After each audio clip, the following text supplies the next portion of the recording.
Barely a month after its release in theaters, Furiosa will be out on streaming. Not because it was a hit, but because it was that big a flop. And by doing this, Hollywood are doing their best to ensure that many more movies will flop in the future as well. Let's see how.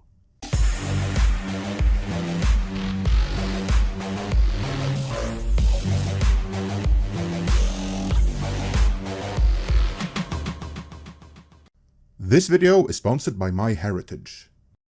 Like the Fall Guy before it, Furiosa is about to be released suddenly and without fanfare on streaming on the 25th of June, which would be pretty much exactly 1 month after its release in theaters. Before we get into why dropping this kind of movie on streaming so soon and without fanfare is a really bad idea, let's take a moment to explore the origins of Furiosa flopping as badly as it did, because there's something truly noteworthy about that. Especially with Star Wars The Acolyte tormenting us on a weekly basis right now as well. But first, and on the topic of origins, have you ever wondered about your own? I know I have. That's why I partnered with MyHeritage, and they can help explore just that.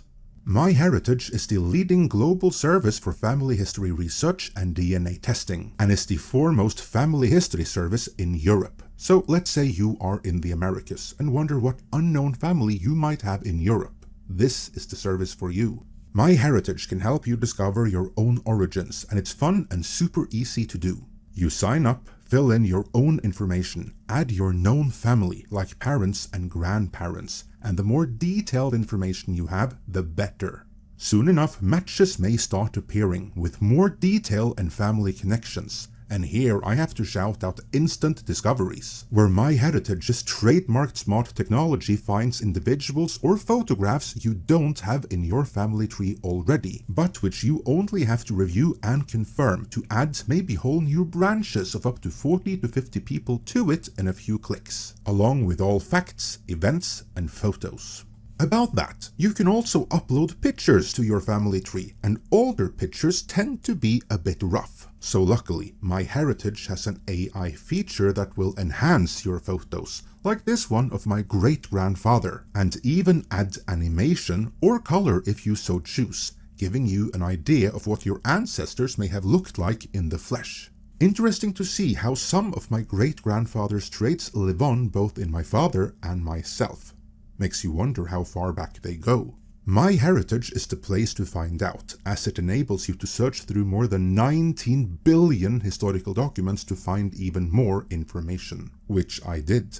Even with my family tree still in the early stages of construction, I already learned that I am related to Arvid Storsveen, one of the heroes of the Norwegian resistance during World War II, and to Ellen Gleditsch, a pioneer in radiochemistry who worked with Madame Curie herself and to establish the half-life of the chemical element radium. I look forward to learning even more about my ancestors and sharing what I learn about our origins with my living family, and you can do the same with yours. Start exploring and building your own family tree today. Sign up for a 14-day free trial and enjoy all the amazing features MyHeritage has to offer. Link is in the description. With that, let's return to the fate of Furiosa.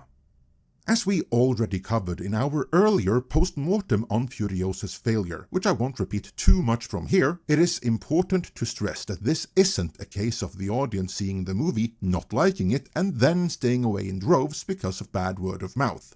No, Furiosa was rejected unseen, by which I mean the majority of the general movie-going audience decided to sit this movie out before it ever was released, and before there were any reviews, and before there was any word of mouth in either direction. The movie was straight up never given a chance, and the truly terrible poster that some intern must have thrown together in their lunch break or something notwithstanding, there are a few reasons for that. First, it's a Mad Max movie without Mad Max. And second, it's a Furiosa movie without Furiosa, because Charlize Theron ain't in it either. Also, it's been a whopping 9 years since she was introduced in Mad Max Fury Road, but Fury Road underperformed upon release, and it hasn't really built any kind of following since, so not a big fan community to draw support from there. But beyond all that, what killed the movie, I think, was its perception. More specifically, the perception that it was but yet another girl boss film in what is now a long, long line of girl boss films. Now granted, Furiosa wasn't that, but it doesn't matter that it wasn't, because the perception was that it was. Then fairly or unfairly, that perception killed the movie, and Hollywood has no one to blame for that but themselves. For years now, Hollywood has turned franchises that always appealed to a predominantly male audience female-centric, presumably in a misguided attempt to broaden their audience so more women would go as well. The underlying assumption here is of course that the male audience will stay put no matter what they do, but that even more women than those that would have gone anyway will show up as more and more girl power is added to these movies. If there is one movie that more than any other demonstrated the fallacy of this thinking, it is Furiosa, a Mad Max saga. There are companies conducting exit polls to determine the breakdown of the demographics that go see these movies, and what they found by comparing the audience demographics for Mad Max Fury Road with Furiosa was very interesting. If there was any truth to their implied theory that women want nothing more than to see themselves represented on screen as male power fantasies, then you would expect more women to show up for Furiosa than for Mad Max Fury Road, as while Mad Max was sidelined for Furiosa in Fury Road, Furiosa the movie was all for the ladies from the get-go. And yet, what actually happened was that the female audience declined by 80% from Fury Road to Furiosa. Again, that's an 80% decline in female viewers. That means that for every 10 women that went to see Fury Road, only 2 returned for Furiosa in her solo adventure. And those 2 probably only went because their boyfriends dragged them along and not of their own volition, because that is the other recurring trend when a male-driven brand is made female-centric. You know, those women that I alluded to that would have gone to see male-driven movies anyway? Well, it turns out when you make them female-centric, they're the first to go. Most of those who remain are the built-in male fans. Don't get me wrong, the men flee too. Feminizing a male brand is a proven recipe for disaster, but of those who remain, most are men, and comparatively more of those who flee are women. That's right, there were always a good percentage of women watching male-driven franchises all along, before any explicit attempt was made towards appealing to them, and when such attempts were made, those ladies were the first to go. It's ironic then that it's the male audience that has always been chided for sitting out feminized male franchises, when it's first and foremost the ladies that let them down. We see this in the audience breakdown of both the Marvels and most recently Madam Web as well, but the most stunning example to me is the 2019 Charlie's Angels reboot by Elizabeth Banks. And while she has tried to rewrite history later, publicly regretting that, and here's the reframing, the media portrayed it as a feminist manifesto, when, as we covered in our contemporary postmortem of it, she explicitly made it so that women would see themselves on screen. It was all about the ladies and sticking it to all the men.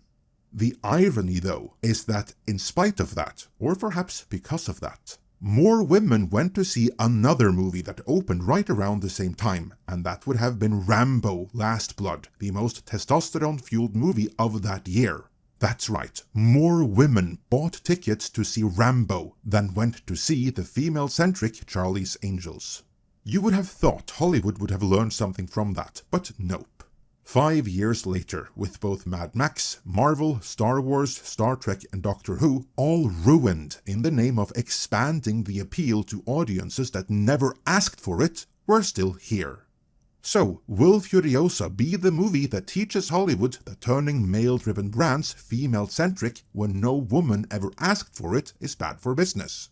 Time will tell, but meanwhile, Furiosa is guilty of another practice that is killing Hollywood as well. Now that it has been released, many of those who decided against seeing it in theaters may decide to check Furiosa out, and many of those may in turn find that, damn, this movie wasn't half bad. It wasn't the woke man-hating girl boss fest they might have thought it was going to be based on the poster, the trailer, and the fact that nearly every blockbuster movie made the past half a decade or so has been a woke man-hating girl boss fest. So anyone who thought this was going to be more of that are excused. You only thought so because Hollywood gave you every reason to think so. That's on Hollywood and not on you, the general movie-going audience. That aside, for Furiosa, it's too late of course. Doesn't matter how many discover it on streaming, or even on the high seas at this point. With physical media sales decimated by, wouldn't you know it, streaming, there is no way this movie can ever make back the money it lost.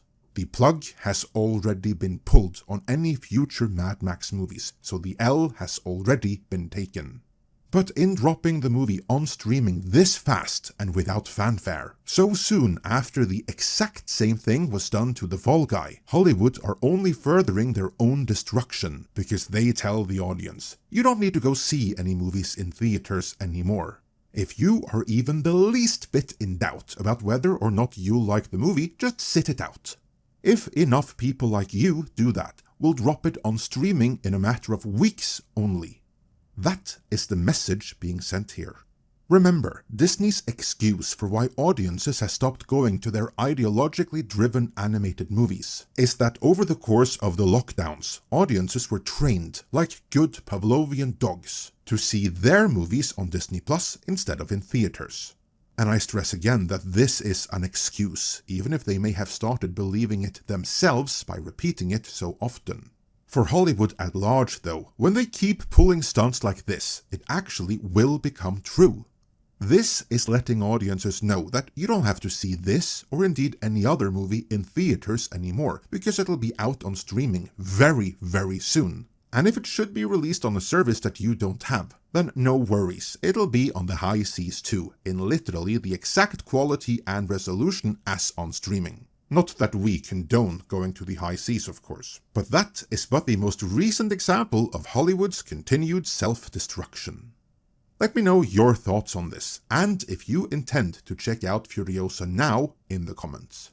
And before you go, start exploring and building your family tree today. Sign up for a 14-day free trial and enjoy all the amazing features MyHeritage has to offer. Link is in the description.